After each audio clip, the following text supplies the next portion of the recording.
ejercicio 1C nos pide calcular la derivada de forma convencional y usando derivadas parciales de f de z igual a e a la z. F de z igual a e a la z. Se pide encontrar la derivada de f de z calculándola de forma convencional y con derivadas parciales. De forma convencional es muy sencillo. ¿Qué significa de forma convencional? Y es simplemente derivar, como hemos aprendido a derivar en análisis matemático 1, tomando a z como variable. Entonces, la derivada de z, de f de z, perdón, f de z, va a ser igual a la derivada de una función exponencial. Ustedes ya saben que la derivada de la función exponencial es la misma función exponencial, ¿sí? Que es e a la z. Por regla de la cadena, esto habría que multiplicarlo por la derivada del exponente, en este caso el exponente es z y es nuestra variable de derivación, o sea que sería 1, así que directamente ese es el resultado. Y está puesto como resultado en el práctico esta expresión desarrollada e a la x más ji. Uy, no saben lo divertido que es tener que hacer esto con el mouse. E a la x más ji, y acá separamos el exponente, nos queda e a la x por e a la ji, y acá usando la fórmula de Euler, que nos dice que e a la ji es igual a coseno de i más j seno de i, eso por ahí está escrito, nos queda e a la x por el coseno de i más j seno de i. Bien, y acá habría que hacer una distributiva, que me parece que en el práctico sí, está hecha la distributiva, entonces nos queda e a la x por coseno de i más j e a la x por seno de i. Sí, bueno, eso ya no hace falta que lo haga. Pero así se llega a ese resultado usando la derivada de forma convencional.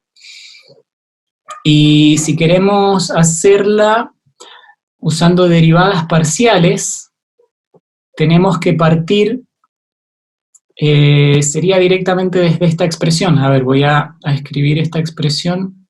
Creo que esto puedo borrar. Ahí está. Voy a volver a copiarme esa expresión acá arriba.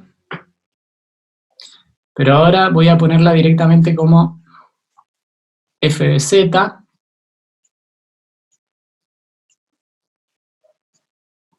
f de z e a la x coseno de i más, estoy usando la j acá por costumbre, en el práctico está con la i, es lo mismo, más j e a la x por el seno de i. Ahí está. Voy a borrar todo esto.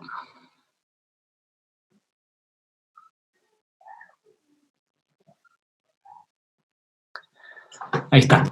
Y ahora esta función, que ya está expresada con una parte real y una parte imaginaria por separado, nos permite identificar a la parte real como u de xy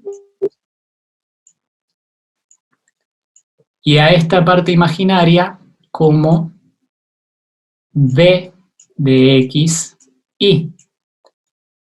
Habrán visto, quienes ya estén trabajando en el práctico 2, que a una función compleja, f de z, lo podemos poner como f de x y, perdón, voy a poner f, sí, está bien, f de x y es igual a una función u de x y más j b de xy. Es decir, que es una función compleja que tiene una parte real que le llamamos u, una parte real que le llamamos u, eso sería la parte real, y una parte imaginaria que le llamamos b. Y la forma ahora de encontrar la derivada usando derivadas parciales es usando dos ecuaciones que surgen de la demostración de las ecuaciones de Cauchy-Riemann, que las van a ver también, es que la derivada de una función compleja f de z la podemos encontrar como la derivada parcial de u con respecto de x más j derivada parcial de b con respecto de x. O la otra posibilidad es que la derivada de f de z la encontramos como la derivada parcial de b con respecto de y menos j derivada parcial de u con respecto de y. Bueno, tenemos entonces estas dos expresiones que nos permiten encontrar la derivada de una función compleja f de z haciendo uso de estas derivadas parciales, ¿sí? Entonces, podemos elegir cualquiera de las dos y lo que tenemos que hacer es derivar